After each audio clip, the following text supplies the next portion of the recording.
女人在空中旋转300来圈，倒地后很快失去了生命体征，而肇事的车辆却飞速逃离现场。她的丈夫接到电话后立马赶到医院来看妻子最后一眼，丈夫一时间无法接受这样的现实。妻子丹妮只是出门参加面试，却遭到这样的飞来横祸。男人看着眼前冰冷的尸体，回想起与丹妮第一次相遇的时候，男人难过极了，因此大家都叫他野哥。晚上他的警察妹妹把丹妮的遗物送了过来，野哥拿出手机看到了一连串的未接电话，他打回去并没有人接听。过了一会电话拨了回来，野哥接起电话。 Hey my love, is everything okay? מה? מי זה? 而当对方听到野哥的声音后，立马说自己打错了，有人管自己的妻子叫亲爱的，并且手机里还有对方发来的好几条暧昧的短信。野哥感到不对，他让妹妹帮忙追查对方的身份信息。他无法淡定地面对这件事，甚至怀疑丹妮已经背叛了自己。怀揣着无法安定的心情，野哥趴在女儿的床边不知不觉睡了过去。突然他被一阵脚步声惊醒，野哥小心地走出房间查看。就在他刚走到卧室的时候，突然被一个小卡勒咪袭击。卡勒咪乌了豪风的上来就给野哥2个大炮子。野哥大体格也不白长，直接一个野蛮冲撞把卡勒咪干到楼下。野哥乘胜追击，但被卡勒咪反手干了一个趔趄。野哥翻身而起，直接跳下楼梯，一把勒住卡勒咪的脖子。卡勒咪一个乌龟缩头挣脱了束缚，掏出一把3米来长的钢刀，比比划划。野哥灵活的闪避，小卡勒咪一下都没捅着。野哥看准机会，一下抱住卡勒咪的大脖子，伴随着卡勒咪的挣扎，野哥稍一用力，嘎巴一下掰断了对方的大脖子。卡勒咪当场饮恨西北。野哥摘下卡勒咪的头套，发现此人他并不认识，但却从他挎兜里翻出一把手枪和自己跟妻子的合照。显然卡勒咪的目标就是自己。虽然野哥很疑惑，但是他没有时间考虑这些，因为家里此刻并不安全，他需要先把女儿送到前妻那里。送完女儿后，野哥立马掉头回家，同时拨打了报警电话。但当他到家后，却发现卡勒咪的尸体已经消失不见。怎么回事？到底是谁带走了尸体呢？现在看来，妻子的死亡并非普通的车祸，很有可能是一场蓄意谋杀。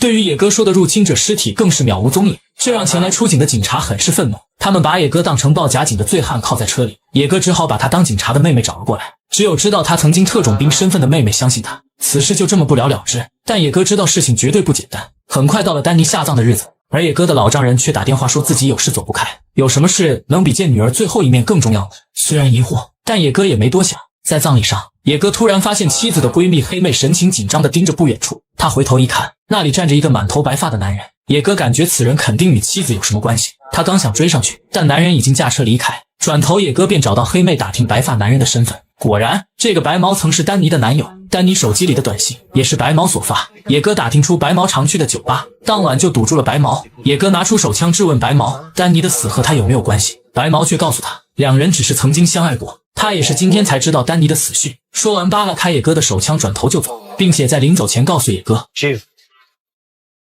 נראה לי שיש לך בעיות הרבה יותר רציניות לטפל בהם מאשר לבדוק אם אשתך הייתה או לא הייתה。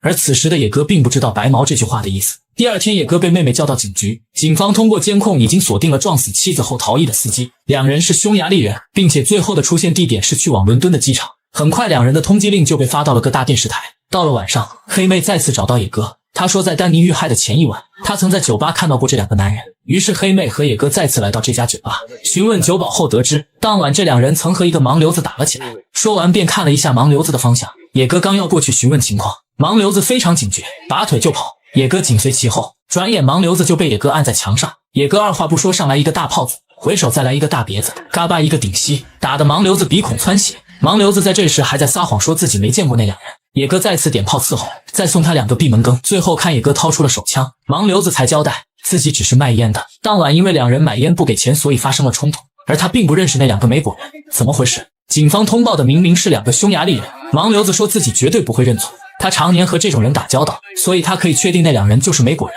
在得知这一信息后，野哥凭借自己多年的经验断定，这2人肯定是职业杀手。那么妻子到底得罪了谁？为什么会有杀手盯上他？原本只是一起普通的交通事故，现在看起来却并不简单。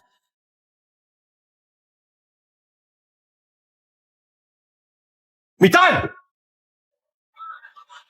男人的妻子刚刚出车祸去世，晚上就有人到他的家里暗杀他，今天还在他家里安放炸弹。死里逃生后，野哥知道不能再坐以待毙，于是第二天野哥就来到纽腰，找到他的记者朋友米娜，请求他帮自己调查一下艾萨克的位置。艾萨克曾经是野哥的上司，曾因为野哥的举报而蹲了9年的巴黎子。野哥猜测杀手很有可能是艾萨克派来报复自己的。做完这一切后，野哥来到老丈人家里参加丹尼的追悼会。在这里，野哥发现所有参加追悼会的人他竟然一个都不认识，但他也没多想，怀着悲痛的心情，他把丹尼的照片给了丈母娘。葬礼结束后，野哥便回到了朋友大胡子的家里借宿。第二天一早，米娜就找到了野哥，交给了野哥一沓资料后便匆匆离去。两人顺着线索找到一家酒吧，走到办公室门口，野哥哭哧一脚踹开大门，进去后二话不说上去就是一顿大炮子，左勾拳右勾拳，再接一个薅油根。等上司再次醒来的时候，野哥的枪已经顶着他的脑袋瓜。在询问下，野哥才知道原来杀手确实是上司派的，但他只是一个中间人，是另有人找到他，让他安排杀手去以色列杀一个女人，而他根本不知道这个女人是谁。这么说来，他妻子的身份肯定不简单，居然有人雇野哥的仇人来办这件事，那这个人对他们的情况肯定了如指掌。野哥实在想不通，他让上司把2个杀手找过来，他必须要为妻子报仇雪恨。杀手刚到就看到艾萨克的眼神暗示，随即两人就疯狂逃跑。野哥一路追击，一枪把子干倒一个保安，终于在天台抓到了杀手。他逼问杀手的雇主是谁，但杀手却什么也不知道。没有得到想要的答案，野哥一用力，嘎巴一下掰断了杀手的脖子。做完这些后，野哥就回到了大胡子的家里。心情烦躁的野哥躺在沙发上看着他和丹尼的结婚视频，突然他发现一个惊天的秘密，站在他老丈人身边的那个人，居然就是前几天半夜刺杀他的小卡勒米。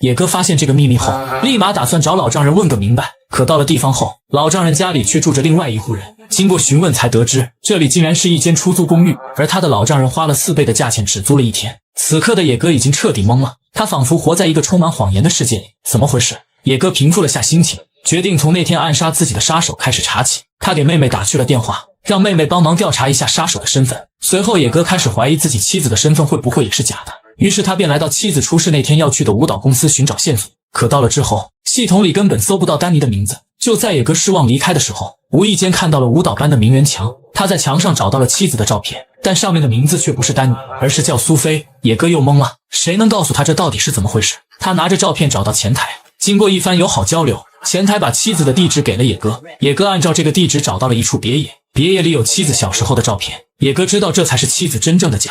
他来到妻子的房间，这里的味道是那样的熟悉。在梳妆台上，他发现一张银行账单，上面有另外一个地址。没等野哥继续触景生情，房子的主人回来了。看样子，这老两口才应该是妻子的真正父母。就在野哥准备偷偷溜走的时候，老两口发现了野哥。老头一边打电话报警，一边把野哥赶出了房子。在逃跑的路上，野哥又遇见了前来抓捕的警车。大胡子怕两人被曝光，一个猛打方向盘，直接把对向的警察干翻。这下好了，两人都被通缉了。野哥为了不连累好兄弟，决定独自一人继续追查真相。随着深入调查才发现，连老丈人都是假的。他通过在别野发现的银行账单找到了妻子的独居公寓。刚进屋，野哥就触景生情，那老脸一抽抽，差点哭出声来。整理好心情后，野哥发现妻子早已把家里属于他的东西邮寄回来。难道妻子早就做好了离开的打算吗？经过一通胡乱的翻找，野哥终于在一个隐蔽的角落翻出一个铁盒，里面装着一把手枪和好几本不同国籍的护照。与此同时，妹妹这边也查出了杀手的身份。他告诉野哥，卡勒米的真实身份竟是美国大使馆的工作人员。挂了电话后，野哥大脑开始飞速的运转，毕竟野哥也不是一般人。他通过目前得到这些情报分析出，妻子很有可能是美国中情局的特工，而他自己应该也被卷入了一场巨大的阴谋当中。野哥有点崩溃，每次感觉马上要查出真相的时候，就发现自己离真相越来越远。随后野哥把米娜找了过来，米娜在房间里找出一张报纸，上面写着美国和以色列国防部门形势紧张的报道。野哥觉得妻子应该是和这篇报道有着什么关系，于是野哥便找到了这篇报道的记者。当野哥问起这件事的时候，记者就像躲瘟神一样避而不谈。在野哥的强大气场下，记者最终说出了真相。其实记者也并不认识野哥的妻子，只是当时有官员要求他写这篇报道，但是报道刚发出不久，就有一个以色列人用家人来要挟他下架这篇报道。这个人就是妻子的前男友白毛。就这样，野哥揣着一肚子疑问回去休息，突然女儿打来电话，说野哥那便宜老丈人要去以色列看外孙女。野哥心中顿感不妙，这是开始要对他的家人动手了。他立马赶到机场，可刚到机场，他的四周就围上来好几个小卡勒咪。到这时候，野哥再傻也看得出来这是一个陷阱，没给野哥时间思考，一个小卡勒咪已经动手。野哥一个大点炮，再带个顶西周翻一个。在逃跑的过程中，他看见守在门口的便宜老丈人，来不及多想，野哥直接闪进地铁里。小卡勒咪们只能在门外看着野哥远走。当他们以为野哥走了的时候，野哥却留了个心眼，居然又坐了回来，杀老丈人一个回马枪。看着老丈人刚走，野哥出门就开走一辆别人的车，一路尾随其后，最后跟到了一个私人停车场。野哥由于无法进入，只能在外面等候。转眼到了第二天，老丈人的车终于开了出来，野哥一路跟踪到了一家瑜伽馆，车上下来的是一个女人，野哥追上去谎称自己认识她的丈夫，然后让女人发一张两人的合照给自己的丈夫。做完这一切，野哥就回到公寓等待消息。果然没多久，米娜找了过来，原来是老丈人找到了米娜，让她通知野哥见面的地点和时间。然而在野哥前往的路上就遭到了来福，卡勒咪上来就开了一枪打中了副驾驶的大胡子，野哥一把抓住一个卡勒咪，把他摔得五迷三道，然后野哥把卡勒咪装进后备箱，就准备送大胡子去医院，但在路上大胡子没挺住，就这么撒手人寰。悲痛的野哥开进一个废弃停车场，看着因自己而死的兄弟，他气愤地拽出了后备箱的卡勒咪，一拳接一拳地打在卡勒咪的脸蛋子上，随后抡圆了胳膊一顿大铁棍子伺候。终于卡勒咪受不了这毒打，开口说了一句话。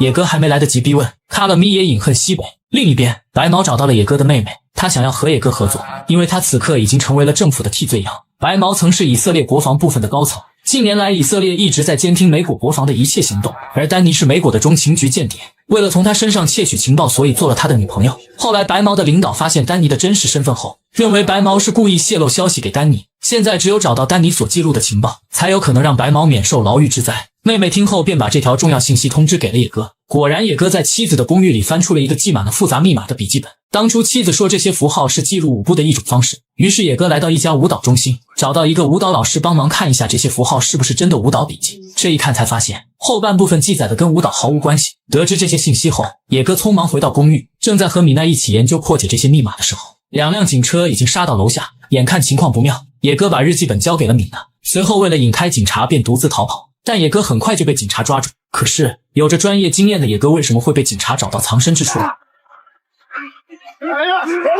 野哥就这样以谋杀的罪名被送进了监狱。然而让他不知道的是，此刻他的妹妹正处于危险之中。妹妹的男朋友接到一通电话，电话那头让他把野哥的妹妹带走。挂断电话后，男人拿出手枪准备行动，谁知刚一开门，野哥的妹妹早已拿枪指着他。原来妹妹早就怀疑了男友的身份。没过一会，妹妹就联系白毛，合力把男友带到一个仓库，想从他的口中得到有用的情报。妹妹出去后，听着仓库里的惨叫声，她多少也是有些于心不忍。很快白毛出来，原来男友是以色列国防部的人，这个部门叫摩萨德，他们常年以来一直在监听美国白宫的信息。在得知丹尼的身份后，怕这个消息泄露，于是便安排人杀害了丹尼。而白毛和野哥都和丹尼有过亲密接触，为了确保情报不被带回美国中情局，他们准备将这两人也一并解决。但他们低估了野哥的实力，于是便对野哥的家人下手。在得知这些后，白毛告诉妹妹，为了肚子里的孩子，现在赶紧离开这个国家。妹妹对白毛表示感谢后便连夜离开。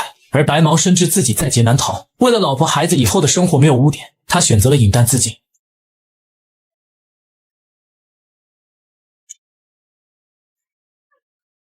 现在一切真相都浮出水面，而野哥也同样陷入危险之中。就在野哥入狱的当天，就有人盯上了他。摩萨德的人已经渗透到纽腰的监狱中，准备在这里把野哥灭口。在野哥放风的时候，一个壮汉故意撞了野哥一下，野哥也是输人不输阵，他知道自己躲不过，便摆开架势准备干仗。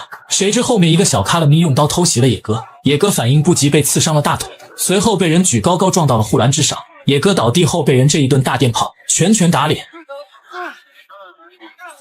此刻野哥仿佛看见了自己的妻子，一眨眼，妻子变成了护士。原来他被打进了医院。等他再次醒来的时候，老丈人出现在他的面前。老丈人对野哥说，丹尼的死全因为他，因为早在丹尼出事的3天前就已经完成了任务，而丹尼因为爱上了野哥，所以不舍得就这样离开。而就是在这期间，摩萨德发现了丹尼的身份，所以在丹尼出发前暗杀了他。在得知这一真相后，野哥的心里很不是滋味。现在老丈人要和野哥做一个交易，他可以给野哥一个全新的身份，让他从这件事全身而退。作为代价，野哥需要把丹尼的日记本交给中情局。野哥没有别的退路，只能答应。现在日记本在米奈的身上，于是他跟米奈约好了见面地点，让他把日记本送过来。等待的时候，野哥故意弄破了自己的伤口。老丈人看到野哥额头流血，便派人跟他到洗手间处理一下。在洗手间，野哥按住光头的脑袋，瓜子一顿乱撞。光头懵逼之后，野哥一个扁踹，那小便池都干碎了。拿走光头的手机后，野哥跳窗逃走。而老丈人接到线人的电话，才知道米娜根本没出办公室。感到不妙的他来到洗手间，看见倒地的光头，张口就喊王德发。 What the fuck？ 出来后，野哥打电话给米娜约了出来。拿到笔记本后，野哥准备离开这里。两人刚分开不久，米娜就被人绑架了。随后野哥就接到了电话，对方让野哥把笔记本交出来。接着电话里就传来米娜的声音。挂断电话后，野哥想着这该如何是好，而这边绑架米娜的人竟然是摩萨德的人。秃头领导对米娜说，本来他们监视白宫的行为见不得光的，但是现在他们根本不怕这件事传出去，因为他们发现了更大的秘密。